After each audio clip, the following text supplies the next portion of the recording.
Olá, eu sou Marcelo Gomes e continuando com o módulo de emergências cardiológicas, nós iniciamos e falamos sobre suporte básico de vida. Nós seguimos falando sobre suporte avançado de vida, basicamente focados na fibrilação ventricular e na taquicardia ventricular sem pulso. As duas outras arritmias letais, chamadas de atividade elétrica sem pulso e assistolia, serão abordadas convenientemente agora. Um aspecto importante que nós precisamos relembrar acerca do suporte avançado de vida, onde a sistemática do atendimento ABCD, diferente no suporte básico de vida CABD, aqui nós também teremos vias aéreas, aqui a ventilação, aqui circulação, mas aqui nós teremos um diferencial. Nós teremos o diagnóstico diferencial. Este diagnóstico diferencial, pelo protocolo da American Heart Association, ele passa a contar com 5 Hs e 5 Ts. Vamos raciocinar acerca disso. O diagnóstico diferencial, ele implementa um raciocínio visando determinar qual foi a causa da parada. Se o suporte avançado de vida visa o retorno da circulação espontânea, de outra maneira, ele também visa determinar qual foi a causa da parada cardiorrespiratória e, dessa maneira, implementar o tratamento correto de acordo com a causa da parada cardiorrespiratória. E isto foi chamado de diagnóstico diferencial. Este diagnóstico diferencial foi tratado como 5 Hs e 5 Ts. Além do que foi determinado, nós temos também um S de sepse. Como nós falamos anteriormente, que septicemia, a infecção generalizada, ela começa a ter um foco mais aprimorado desde a emergência, antes da transferência do paciente à unidade de terapia intensiva, uma vez que nós tendemos a diminuir a mortalidade com a sua abordagem agressiva já na unidade de emergência. Então agora a septicemia, esse S, ele também começa a ter um outro foco desde 2010. As intervenções agressivas visando minimizar a mortalidade do paciente em septicemia. O reconhecimento dos sinais e sintomas da septicemia já desde a unidade de emergência.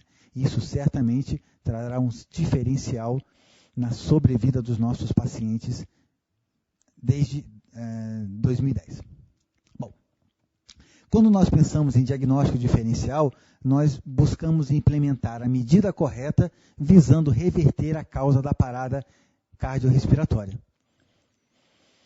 Nós vamos descrever estes 5H e 5Ts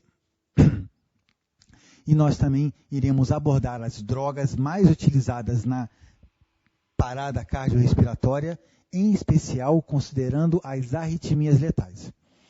Nós já sabemos que fibrilação ventricular e taquicardia ventricular sem pulso, o tratamento efetivo é a desfibrilação. Mas o conjunto de drogas utilizados nesta modalidade de parada é um. Já na atividade elétrica sem pulso e assistolia, o conjunto de drogas e o foco também é outro, é diferenciado. Nós discutiremos as principais drogas utilizadas. Iniciaremos falando sobre atividade elétrica sem pulso e assistolia, considerando os 5Hs e os 5Ts e o S, lembrando que esses 5Hs, 5Ts e esse S podem estar relacionados às 4 modalidades de arritmias letais. Qualquer uma das modalidades de arritmia letal pode ter como causa um dos 5Hs, um dos 5Ts ou mais, e o S. Nós vamos discuti-los, entendendo que primeiro nós determinamos que modalidade de parada esse indivíduo está. E depois nós consideramos o diagnóstico diferencial, imaginando qual é o melhor tratamento a esta modalidade de parada. Aqui no caso, nós iremos discutir a ESP, a sistolia, os 5Hs e os 5Ts, mas sempre pensando que estas causas também podem estar relacionadas às outras duas modalidades de parada, fibrilação ventricular ou taquicardia ventricular sem pulso. Vamos a elas. A atividade elétrica sem pulso é, por definição, a junção dos ritmos bradiassistólicos. Antes, nós chamávamos de dissociação eletromecânica, pseudo-dissociação eletromecânica, as bradiarritmias que evoluíam a parada, a ausência de pulso central, não havia um conjunto.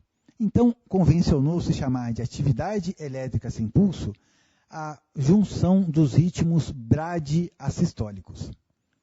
Assim como nós pensamos no seguinte: o indivíduo não apresenta pulso central, ele não está em fibrilação ventricular, ele não está em taquicardia ventricular sem pulso, e ele não está em assistolia, qualquer outro ritmo que ele apresente vai ser chamado de atividade elétrica sem pulso, caracterizada pela condução elétrica pelo coração, do estímulo elétrico no coração, dos marcapassos fisiológicos, ao estímulo elétrico, à contração, mas ela ou não é suficiente para gerar pulso ou um débito cardíaco adequado, ou mesmo a sua frequência é insuficiente. Vamos discutir cada um desses aspectos. Nós temos aqui os 5Hs, 5Ts, nós vamos começar a discutir aqui os Hs, lembrando que estes Hs e Ts são siglas retiradas da língua inglesa, que podem não coincidir com a nossa fala em português. Também são utilizados, desta maneira, o método mnemônico, onde a letra vai identificar uma etapa do atendimento ou um procedimento a ser executado. Eventualmente, pode não coincidir aqui e, eventualmente, também coincidir. Então, vamos começar a falar na hipóxia. A hipóxia é um dos Hs, um dos primeiros Hs, que também pode estar relacionado à causa da parada. Nós sabemos que níveis elevados de gás carbônico, por uma ventilação ineficaz ou uma troca gasosa ineficiente, pode levar o indivíduo a desenvolver uma daquelas 4 arritmias letais. Então, a hipóxia seria aqui caracterizado como um dos Hs.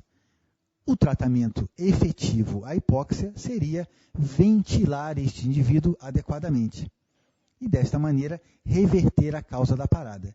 Se o indivíduo evoluiu a parada cardiorrespiratória em função da hipóxia, um dos tratamentos efetivos, eletivos, é a ventilação adequada desse indivíduo, a oxigenação adequada, visando reverter a causa de parada. Aqui no caso, na ESP, mas também poderia se tratar da fibrilação ventricular, taquicardia ventricular sem pulso ou mesmo da sistolia. Um outro H que precisa ser discutido é a hipercalemia ou a hiperpotassemia. Hipercalemia ou hiperpotassemia estão relacionados a uma concentração de potássio elevada no sangue. Se o potássio estiver elevado, ele pode desencadear arritmias e evoluir o indivíduo a uma arritmia letal parada cardiorrespiratória. Da mesma maneira, nós temos a hipocalemia ou a hipopotassemia. Aqui no caso, a concentração de potássio vai estar diminuída. Vejam que o tratamento no diagnóstico diferencial, sempre que nós identificarmos um H ou um T, nós teremos um tratamento de eleição. No caso da hipercalemia, nós podemos utilizar bicarbonato de sódio, bastante eficaz nesse quadro, ou mesmo o cálcio para reverter este quadro de hipercalemia ou hiperpotassemia. Já no quadro de hipocalemia, nós podemos utilizar o potássio intravenoso, a administração de potássio visando elevar esta concentração e melhorar a contratilidade miocárdica a partir do fornecimento do potássio. Então, as duas intervenções de eleição seriam aqui, na hipercalemia, a administração de bicarbonato de sódio ou mesmo de cálcio, e na hipocalemia, a administração, a suplementação de potássio intravenoso na parada cardiorrespiratória. Nós temos um outro H que aqui não vai se relacionar, não vai se parecer, não vai se iniciar com H, que é a acidose metabólica. Nós sabemos que a acidose metabólica ela é extremamente deletéria à musculatura miocárdica, que pode desencadear arritmias ou mesmo levar à falência miocárdica e à parada cardiorrespiratória. A acidose metabólica está fortemente relacionada a uma acidose lática decorrente da quebra de substâncias, visando obter oxigênio e melhorar a oxigenação, em especial do sangue que possa ser enviado, possa ser bombeado ao cérebro. Na acidose metabólica, nós temos na emergência, como um dos Hs, o tratamento de eleição, a intervenção com a administração de bicarbonato de sódio. Nós aqui utilizaríamos o bicarbonato de sódio a 8,4% ou mesmo 10%, 1 mEq, 1 ml por quilo peso. A dosagem, via de regra, do bicarbonato, ela vai ser instituída em 1 mEq, que é a mesma coisa que 1 ml por quilo peso. Se nós pensarmos em um indivíduo com 70 quilos, nós faríamos 70 ml. E numa segunda intervenção, nós podemos repetir mais 70 ml. 1 mEq ou 1 ml por quilo peso. Além disso, uma das formas que nós temos em reverter o quadro de acidose metabólica é ventilarmos, suplementarmos o oxigênio desse indivíduo em concentrações inicialmente maiores, nos primeiros 10 minutos a 100%, primeiros 10 minutos pós-parada cardiorrespiratória, via ventilação mecânica, sob ventilação mecânica, a concentração com uma fração inspirada de oxigênio de 100%. Posteriormente, essa fração inspirada de oxigênio pode ser diminuída. Mas a ventilação adequada, ela é uma maneira muito efetiva em nós diminuirmos uma acidose metabólica. Nós também temos aqui, como um dos Hs e um dos Ts, eles estão aqui intercalados, o tamponamento cardíaco. Nós lembramos que o tamponamento cardíaco é uma entidade caracterizada, uma vez que nós temos o pericárdio que envolve o coração, uma vez instalada uma coleção, uma quantidade de líquido, que pode ser sangue, no tamponamento cardíaco, impedindo que este coração possa contrair e relaxar adequadamente em função desta quantidade de sangue, o pericárdio envolve o coração e não há espaço entre eles. Mas uma vez que se estabeleça uma quantidade de sangue, esse coração não vai conseguir bombear adequadamente, né? Contrair e relaxar adequadamente, caracterizando o tamponamento cardíaco. O tratamento de eleição para o tamponamento cardíaco é a punção de Marfan, que na verdade vai levar, nós vamos introduzir uma agulha calibrosa e longa na direção, logo abaixo do apêndice tifoide, na direção do ombro, visando aspirarmos este conteúdo de sangue que se encontra entre o pericárdio e o coração. Aspirado esse conteúdo, esse coração consegue bombear adequadamente até que nós possamos encaminhar esse indivíduo à cirurgia de emergência. Então é um procedimento na emergência, descompressão cardíaca, no caso, através da punção de Marfan, que se escreve marfim. Nós vamos só, a título de nomenclatura, punção de Marfan. É o tratamento para o tamponamento cardíaco na emergência. Um dos outros Hs e Ts, tensão no tórax, que é chamado de pneumotórax hipertensivo, é uma condição semelhante ao tamponamento cardíaco. Nós sabemos que a pleura é a camada que reveste os pulmões. Entre a pleura e os pulmões não há espaço ou ar. Uma vez que diante do trauma de tórax, por exemplo, comece a se acumular um mecanismo valvar, válvula, onde começa a se depositar, começa a haver ar sob pressão entre a pleura e o pulmão, isto vai impedir o pulmão de expandir e, dessa maneira, ventilar adequadamente o indivíduo. O pneumotórax hipertensivo é uma condição onde há muito ar sob pressão, impedindo que o pulmão possa expandir. E se ele não expande, o indivíduo não consegue ventilar adequadamente, evoluindo a parada respiratória mais a parada circulatória através da compressão das estruturas mediastinais por esse acúmulo de ar sob pressão. Pneumotórax hipertensivo, na emergência, a intervenção é descompressão pleural. Segundo o espaço intercostal, na linha hemiclavicular, a introdução de uma agulha visando esvaziar, retirar esse ar e, dessa maneira, imediatamente, o pulmão consegue voltar a expandir. A hipovolemia, também uma das causas relacionadas à parada cardiorrespiratória, é uma daquelas causas que nós conversamos anteriormente, mais fortemente relacionadas ao trauma. Nós falamos anteriormente que as vítimas de trauma frequentemente evoluem a óbito em função do choque hipovolêmico hemorrágico e também do choque hipovolêmico não hemorrágico. Nas situações de grandes hemorragias, lesão de vísceras que levam à hemorragia interna ou à hemorragia externa, o conteúdo sanguíneo que deveria sair e retornar ao coração começa a ser desprezado em outras estruturas, ou seja, pode ser perdido externamente nas grandes hemorragias, nas hemorragias profusas, assim como para a cavidade peritoneal, aquela cavidade que recobre, que reveste os órgãos, mas que não realiza a troca gasosa. Saiu da circulação dos vasos, veias e artérias, esse sangue não estará disponibilizado para chegar e ser bombeado ao pulmão. E isso vai caracterizar uma situação de hipovolemia.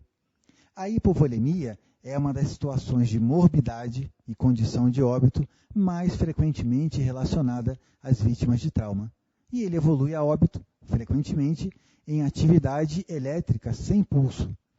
Não é propriamente uma falha do coração em bombear o sangue, e sim a chegada de sangue ao coração a ser bombeado em função das hemorragias, frequentemente relacionadas às lesões decorrentes do trauma. Então, a hipovolemia é uma daquelas situações de diagnóstico diferencial, onde o indivíduo pode ser levado, pode evoluir a uma situação de parada cardiorrespiratória.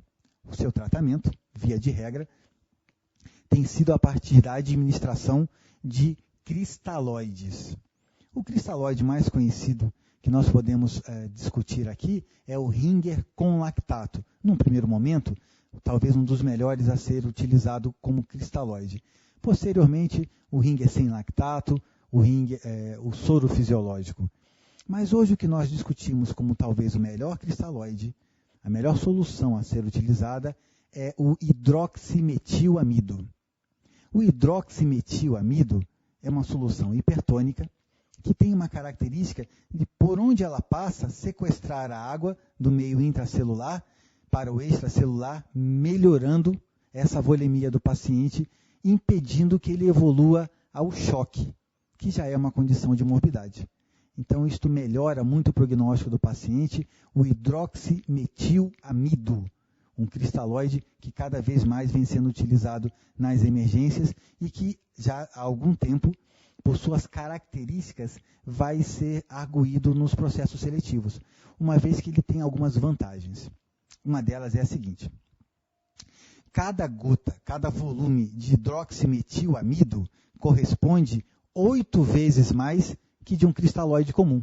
Então eu posso afirmar que 1 ml de Ringer com lactato, Ringer sem lactato, soro fisiológico, 1 ml, o hidroximetilamida, ele corresponde a 8 vezes mais esse volume. É a mesma coisa que nós pensarmos se a reposição volêmica no trauma, frequentemente, ela é tratada com 2.000 ml de cristalóide, com 250 ml de hidroximetilamida, nós já teríamos feito a reposição volêmica do nosso paciente. Muito mais rápido e efetivo. Daí, hoje, nas situações de trauma, nós temos utilizado o hidroximetilamida como uma droga diferencial para a reposição volêmica, assim como a solução hiperconcentrada de cloreto de sódio a 7,5%, que também tem uma utilização, uma função parecida, mas nós temos pensado mais no hidroximetilamida.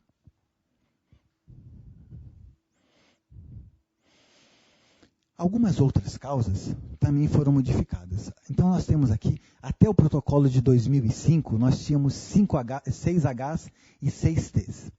1H saiu de hipoglicemia. Nós o relacionamos aqui, mas no protocolo de 2010 ele já não consta mais. A hipoglicemia pode sim ser uma causa de parada cardiorrespiratória, uma vez que o cérebro é um dos órgãos das vísceras que mais consomem glicose. Mas ele no último protocolo foi retirado. O outro que saiu foi o T, 1/6 T. Eram 6Hs e 6Ts. Passa agora a 5Hs e 5Ts. O outro T que saiu foi trauma. Então, retirados no protocolo de 2010, 1H de hipoglicemia e um T de trauma. Mas aqui nós trouxemos apenas para exemplificarmos, entendendo que a hipoglicemia severa, pode ser uma condição de mortalidade, mas que já não conta mais no diagnóstico diferencial, tendo sido retirada em novembro de 2010.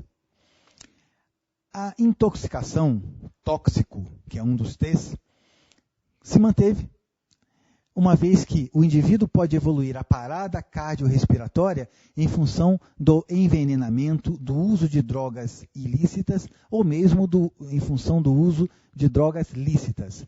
A concentração destas drogas e a atividade farmacológica destas drogas podem levar o indivíduo à parada cardiorrespiratória, em qualquer uma daquelas 4 arritmias letais, entendendo apenas que nós precisamos ter em mente a intoxicação para determinarmos qual o antagonista competitivo que irá eliminar o efeito tóxico desta droga, mudando o perfil de sobrevivência desses indivíduos intoxicados. Então, a cada uma dessas drogas, tóxicos e envenenamentos, nós podemos ter um antagonista competitivo que irá reverter o seu efeito, favorecendo que esse paciente saia da condição de parada cardiorrespiratória e retorne à circulação espontânea. Nós também temos a hipotermia. Nós sabemos que os indivíduos, em função das alterações da perda da volemia, ele também, junto com o sangue, ele perde calor. Porque o calor sanguíneo nosso, né, o calor corpóreo, ele é transferido pelo sangue. Se nós perdemos sangue, perdemos calor também. E a hipotermia, a temperatura baixa, pode favorecer o surgimento de arritmias letais ou o paciente evoluir a parada cardiorrespiratória. Em especial nos recentemente nascidos e nas crianças, a hipotermia pode desencadear arritmias, taquiarritmias ou arritmias letais. Para essa situação, o aquecimento via administração endovenosa, o soro aquecido, o soro pode ser administrado nessa situação numa temperatura de 39 a 43 graus centígrados, favorecendo que essa hipotermia seja revertida, bem como o aquecimento passivo ou ativo. O aquecimento passivo através do aumento da temperatura ambiente e o ativo, que pode ser por meio da infusão de drogas ou soro aquecido, assim como a hemodiálise. O TEP, tromboembolismo pulmonar, um dos T's, caracterizado pela formação de um êmbolo impedindo que o sangue que seja bombeado do coração aos pulmões seja oxigenado, porque através dessa obstrução, o tromboembolismo pulmonar é também uma das causas de mortalidade, está inserido na relação dos 5 T's cujo tratamento nós podemos pensar em duas grandes vertentes do tratamento, uma vez que a mortalidade no tromboembolismo pulmonar já é muito alta. Uma das vertentes do tratamento é cirúrgico, a embolectomia, que é a retirada desse êmbolo. E a outra, nós podemos utilizar fibrinolíticos, que são drogas específicas para dissolução de coágulos. Dissolvendo os coágulos, haveria a reperfusão da área pulmonar que foi obliterada, que foi fechada por um êmbolo. E assim nós salvaríamos essa vida. Então, seriam essas duas circunstâncias. A cirúrgica embolectomia e a utilização de fibrinolíticos ou trombolíticos que iriam dissolver esse coágulo.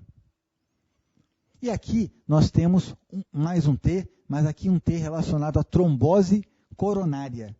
Trombose coronária igual a infarto agudo do miocárdio. O infarto agudo do miocárdio, a exemplo do que nós discutimos anteriormente, é uma das principais causas de morte na faixa etária acima dos 40 anos. A trombose coronária, o infarto agudo do miocárdio, a maneira que pode evoluir a parada cardiorrespiratória, nós pensaríamos em tratá-lo considerando as terapias de reperfusão. As terapias de reperfusão que podem ser utilizadas no infarto agudo do miocárdio estão relacionadas de três maneiras. Uma delas, a angioplastia, que aqui nós chamaremos de angioplastia transluminal coronariana percutânea. ACTP, angioplastia coronariana transluminal percutânea, que na verdade é a introdução de um catéter através da via femoral, via de regra, e balonar aquela artéria que está obstruída por um coágulo, a artéria que vai irrigar uma área do miocárdio, balona essa artéria, esmaga o coágulo e reperfunde a artéria. Esta é uma terapia de reperfusão, a angioplastia. A segunda terapia de reperfusão, a exemplo do que acontece no TEP, tromboembolismo pulmonar, também é a fibrinólise ou trombólise. O uso de medicações específicas que dissolvem o coágulo e dessa maneira podem, dissolvendo o coágulo, reperfundir a artéria. Algumas dessas medicações já conhecidas no mercado são streptokinase, alteplase, as duas principais. A alteplase também sendo utilizada além do infarto agudo do miocárdio, também no acidente vascular encefálico isquêmico. E aqui nós podemos pensar em trombose coronária, mas nós também podemos pensar em trombose encefálica, fortemente relacionada ao acidente vascular encefálico isquêmico, cuja trombólise ou a fibrinólise também estaria indicada. E por fim, como uma das terapias de reperfusão no infarto agudo do miocárdio, nós temos a cirurgia. Nas situações de lesões mais graves das artérias que irrigam o miocárdio, coração, o tratamento cirúrgico, a abordagem cirúrgica também está indicada. Entendendo que, primeiro, nós retiraríamos esse paciente da situação de parada cardiorrespiratória e depois a intervenção adequada seria realizada. Em relação à hipóxia, nós discutimos a necessidade de oxigenação e ventilação adequada. Em relação à hipercalemia, nós discutimos a possibilidade de administração de bicarbonato de sódio, cloreto de cálcio, também a diálise, é claro, a retirada desse elemento do sangue e a utilização de insulina e glicose numa infusão contínua. A hipocalemia, a reposição de potássio. Na acidose, nós poderíamos utilizar o bicarbonato de sódio e também ventilarmos esse paciente, inicialmente em concentrações maiores, posteriormente em concentrações mais adequadas. O tamponamento cardíaco, que nós discutimos a camada pericárdica que envolve o coração, onde se estabelece uma coleção entre ela e o coração, e a realização da punção de Marfan, que também nós podemos chamar de pericardiocentese. O pneumotórax, já na situação de emergência, há sob pressão entre a pleura e o pulmão, a descompressão pleural, como um procedimento na emergência. Na situação de hipovolemia, um dos diagnósticos diferenciais, a reposição volêmica, a exemplo do que nós conversamos anteriormente, falamos em hidroximetilamida como um dos cristalóides mais voltados hoje para a reposição volêmica. Na situação de toxicidade, tóxico como causa de parada cardiorrespiratória, nós podemos instituir qual é o agente antagonista para retirar esse paciente da condição de envenenamento, toxicidade, revertendo esse quadro, retirando da parada cardiorrespiratória. A hipotermia, gerando a necessidade de aquecimento passivo ou ativo. O TEP, tromboembolismo pulmonar, aqui caracterizado também pelo uso de trombolíticos, ou também a retirada mecânica do trombo, essa também é uma possibilidade, um procedimento invasivo de retirada do trombo, esta é uma possibilidade, a exemplo de uma das terapias de reperfusão também. Trombose coronária, agentes trombolíticos, angioplastia transluminal coronariana percutânea, ou mesmo a utilização de procedimentos cirúrgicos. Agora, nós passamos a uma outra etapa, que seria a quarta arritmia letal, a assistolia. Antes de abordarmos a assistolia, eu queria fazer um preâmbulo sobre que condição de morte é essa, que arritmia letal é essa. Nós falamos muito, desde o início do nosso contato, das nossas aulas, acerca da fibrilação ventricular e da taquicardia ventricular sem pulso. Agora vamos imaginar uma situação que vai definir, por vezes, a assistolia. Quando nós pensamos em fibrilação ventricular, nós pensamos em um ritmo completamente caótico. Então vamos imaginar que este aqui é o primeiro minuto de fibrilação ventricular ou taquicardia ventricular sem pulso. 1 minuto. Vamos pensar agora na fibrilação ventricular 5 minutos depois. Nós já percebemos uma lentificação dessa movimentação caótica. E, por fim, 10 minutos depois da fibrilação ventricular, nós temos uma completa parada do coração. Via de regra, a assistolia é uma fibrilação ventricular que não foi tratada. Se ela não foi tratada, se não foi abordada, ela tende a evoluir em 10 minutos a uma assistolia, uma vez que a cada 1 minuto de fibrilação ventricular ou taquicardia ventricular sem pulso, o indivíduo perde 10% da sua capacidade miocárdica, o que nos confere pensar que em 10 minutos, em fibrilação ventricular, esse indivíduo irá evoluir a uma assistolia, dada a sua degradação total do miocárdio. Não há mais condição, não há mais miocárdio viável, não há mais contração cardíaca. Esta, sim, é a única modalidade de parada cardiorrespiratória que não há nenhum tipo de atividade elétrica do coração, nenhuma movimentação. O paciente está no protocolo da linha reta. Quando nós visualizamos com as bases do desfibrilador para identificarmos qual é o ritmo de parada, nós percebemos que não há atividade elétrica miocárdica. Isso, na maioria das vezes, em decorrência de uma fibrilação ventricular ou taquicardia ventricular sem pulso que não foi tratada. Embora também nós possamos contar com indivíduos que evoluam a modalidade de parada assistolia em função da eletrocução ou eletropressão, em função do choque elétrico, descarga de raio, ou descarga elétrica a uma tomada, que apagaria os marcapassos fisiológicos e o coração pararia de conduzir. Esta também é uma possibilidade. O que importa para nós é definirmos que sempre que nós encontramos um paciente em assistolia, nós precisamos confirmar se esse paciente está realmente em assistolia, porque algumas coisas podem favorecer um diagnóstico na assistolia errado. Nós confirmamos se o cabo está corretamente conectado ao aparelho. Nós aumentamos o ganho, nós buscamos aumentar o tamanho do traçado eletrocardiográfico para favorecer a visualização, caso haja algum traçado. E, por fim, nós mudamos a derivação. mudamos a derivação através da inversão da monitoração com as pás do desfibrilador. Então, se eu mudo a maneira, a forma, o local onde eu estou monitorando, eu também mudo a derivação. Então, cabo, ganho e derivação. Este é o protocolo da linha reta para a confirmação da assistolia.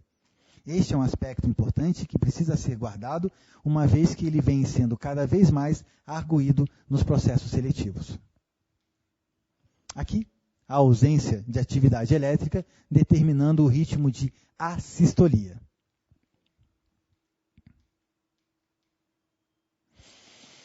Uma vez que nós discutimos os aspectos relacionados às 4 arritmias letais nas emergências cardiológicas, agora nós vamos definir os 2 grandes grupos de drogas que podem ser utilizados para o tratamento na parada cardiorrespiratória. Uma vez instituído o acesso venoso periférico, nós discutimos anteriormente 2 acessos venosos periféricos de grosso calibre, preferencialmente em fossa anticubital. Não estando disponível na fossa anticubital, outras áreas podem ser tentadas.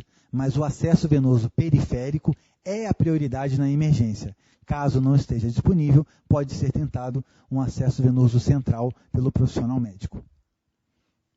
Lembrando sempre que após a administração das drogas, há necessidade de um flush ou de um bolus de 20 ml de soro fisiológico ou água destilada e a elevação do membro por cerca de 30 segundos, visando otimizar a chegada da medicação ao coração.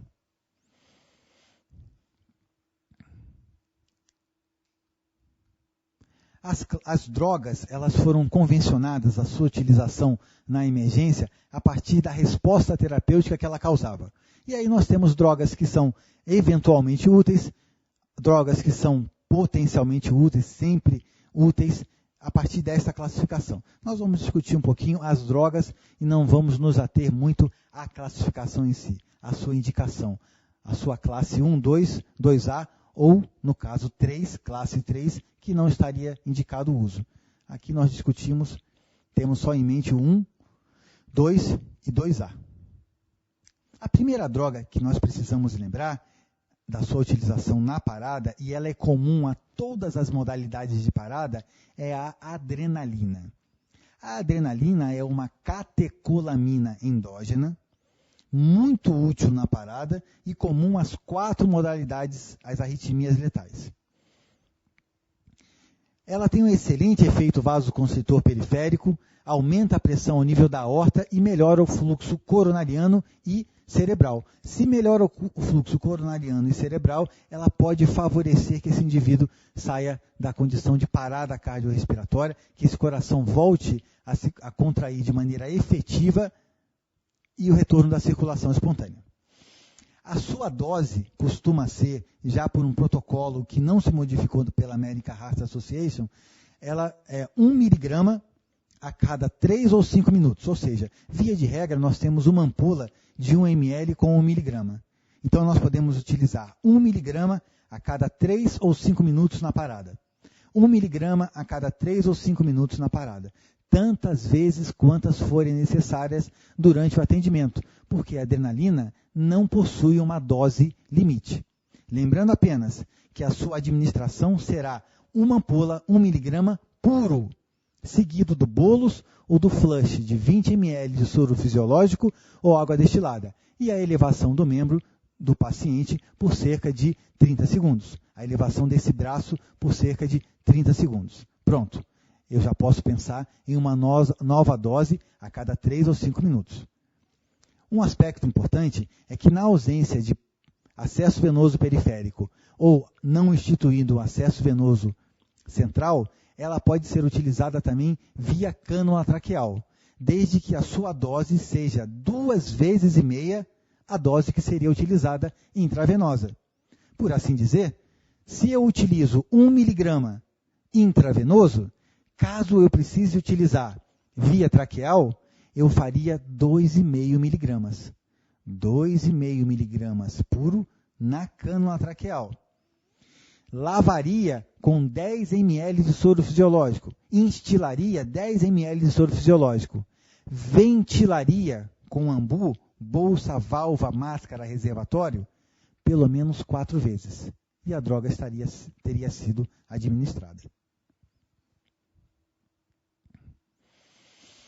Um aspecto importante é que foi inserido já em 2005 e ele permanece em 2010 a utilização da vasopressina também como uma catecolamina endógena. A vasopressina ela tem algumas características diferenciais da adrenalina.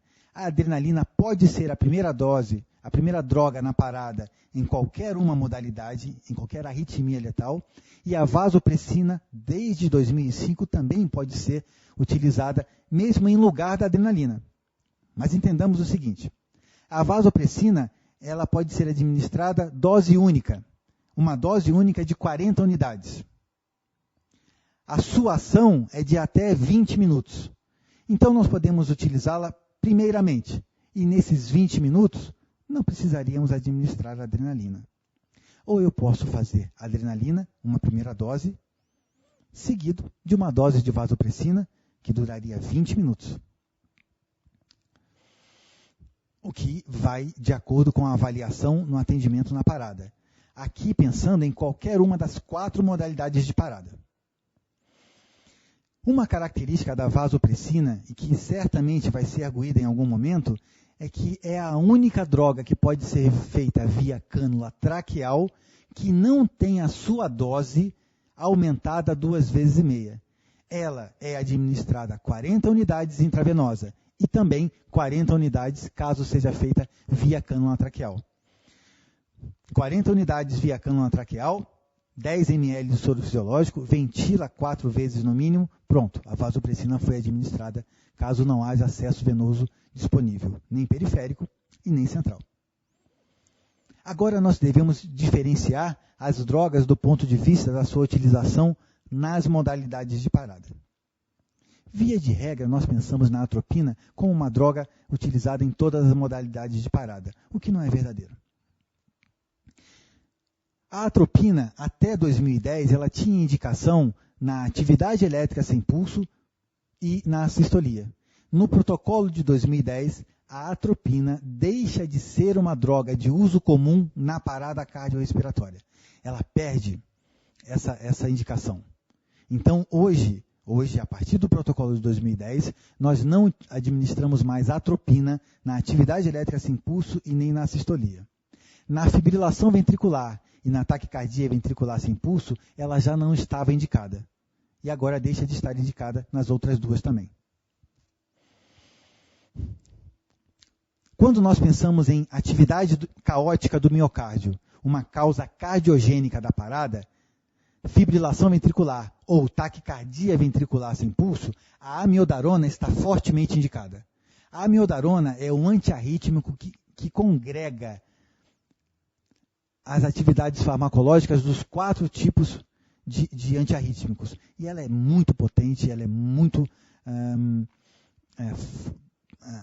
forte do ponto de vista de diminuir o limiar da arritmia. Ela diminui o limiar da arritmia para que o indivíduo que esteja em fibrilação ventricular ou taquicardia ventricular sem pulso, quando ele seja desfibrilado, possa reverter mais facilmente. Então, ela favorece que a desfibrilação tenha êxito. Mas vejam, ela não está indicada na ESP e nem na sistolia. Algumas características excelentes acerca da amiodarona. Ela tem uma dose limite excelente, até 2.400 miligramas nas 24 horas. Pode ser utilizada muitas vezes a cada 3 ou 5 minutos na parada por FV, TV sem pulso.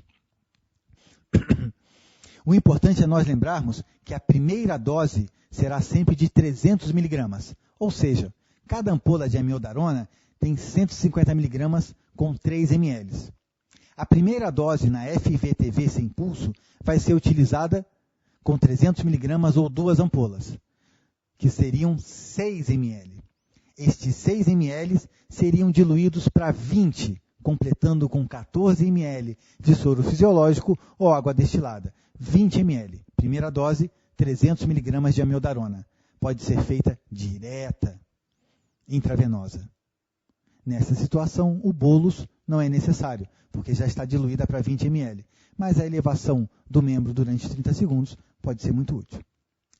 Da segunda dose em diante, vão ser utilizados apenas 150 mg de amiodarona.